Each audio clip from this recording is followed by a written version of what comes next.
আসসালামু আলাইকুম। দর্শক দেখতে পাচ্ছেন এখানে কিছু গাছ পাকা আম আছে, যে আমগুলো আসলে আলহামদুলিল্লাহ এত সুন্দর কালার আর এত সুন্দর গন্ধ ছড়াচ্ছে, পুরো জায়গাটা একেবারে অসাধারণ একটা গন্ধে মৌ মৌ করতেছে। আমগুলো কিছুক্ষণ আগে পেড়ে আনা হয়েছে গাছ থেকে, আর এগুলো আসলে একেবারে গাছে অনেকটা কালারফুল রং আসার পরে পাড়া হয়েছে। আর এগুলোর এত সুন্দর কালার এসেছে যে আসলে এগুলো বাংলাদেশে কোনো কিংবা কেউই, পৃথিবীর কেউই এত সুন্দর কালারটা আনতে পারবে না, সেটা এআই দিয়ে ছবি করে কিংবা আর্টিফিশিয়ালি যে আমরা কেমিক্যাল দিয়ে আম পাকাই, ওই কেমিক্যাল দিয়ে কোনোভাবেই এই রংটা আনতে পারবে না। এত সুন্দর, এটা আপনি ক্যামেরায় বুঝতে পারবেন না, দেখতে পাচ্ছেন যে এত সুন্দর কালার, এত সুন্দর গন্ধ, এটা একমাত্র মানে আল্লাহ রাব্বুল আলামিনের নেয়ামত। এই গাছগুলোতে কোনো সার দেওয়া নেই, কোনো কেমিক্যাল দেওয়া নেই, যে স্প্রে দেওয়া নেই, গাছগুলোতে কোনো ধরনের কেমিক্যাল কিংবা কোনো কিছুই ব্যবহার করা হয়নি।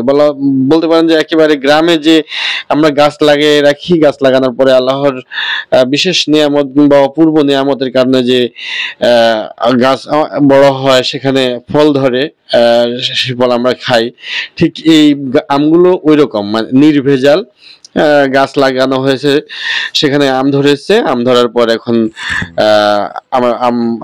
আমরা নিয়ে আসছি পেড়ে এনে আপনাদের সাথে শেয়ার করতেছি। অসম্ভব রকমের, আল্লাহ রাব্বুল আলামিন যে চাইলে কি পারেন, আপনার রিজিকের একমাত্র ফয়সালা তার কাছে। সুতরাং আমরা একটা কথা বলতে পারবো, রিজিক নিয়ে অত চিন্তা করার দরকার নেই। দেখেন যে এত সুন্দর, এটা কে দিয়েছে, কোথায় থেকে এই কালার, এই রং আপনি কোথায় পাবেন?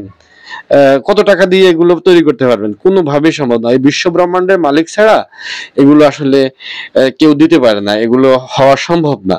সুতরাং আমরা যদি সবাই তার হয়ে যেতে পারি এবং তাকে এটা বোঝাতে পারে যে আমরা তার গোলাম, তিনি আমাদের প্রভু, তিনি ছাড়া আমাদের কোনো উপায় নেই, তাহলে তিনি পবিত্র কালামে পাকে উল্লেখ করেছেন যে অচিরেই আমি তোমাকে এত দেব যে তুমি খুশি হয়ে যাবে। সুতরাং রিজিক নিয়ে চিন্তা না করে রিজিকের মালিককে নিয়ে চিন্তা করা উচিত, যিনি তার অপুরন্ত ভান্ডার থেকে দিতে পারেন। এবং তিনি বলেছেন যে আমরা সবাই শুধু তার কাছে যেন মুখোমুখি হই, তিনি ধনী, তিনি তার কাছে নেই এমন কোনো জিনিস নেই, শুধু আমরা চাইতে জানি না।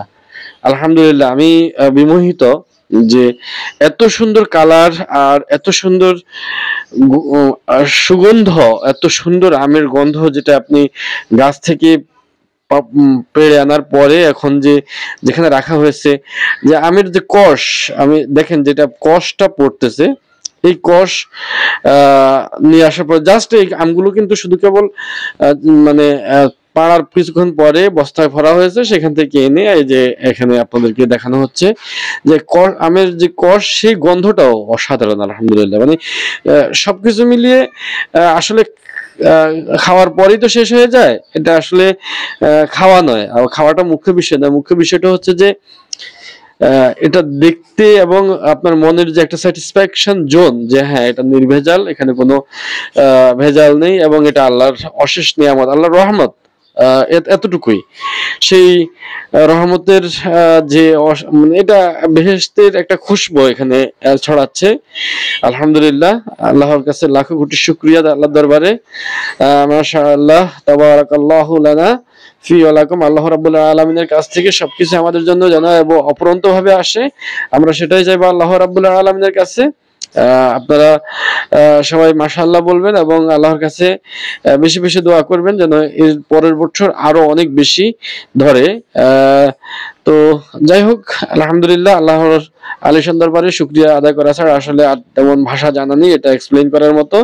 শুধু বলবো যে আপনারা দেখতে পাচ্ছেন যে আসলে আমি এই পাকা আমগুলোর কালার দেখে মানে জাস্ট স্পিচলেস। আলহামদুলিল্লাহ, দেখেন সুবহানাল্লাহ, সুবহানাল্লাহি ওয়া বিহামদিহি, আল্লাহু আকবার, আলহামদুলিল্লাহ, মাশাআল্লাহ। ধন্যবাদ সবাইকে দেখার জন্য। ভালো থাকবেন। আসসালামু আলাইকুম।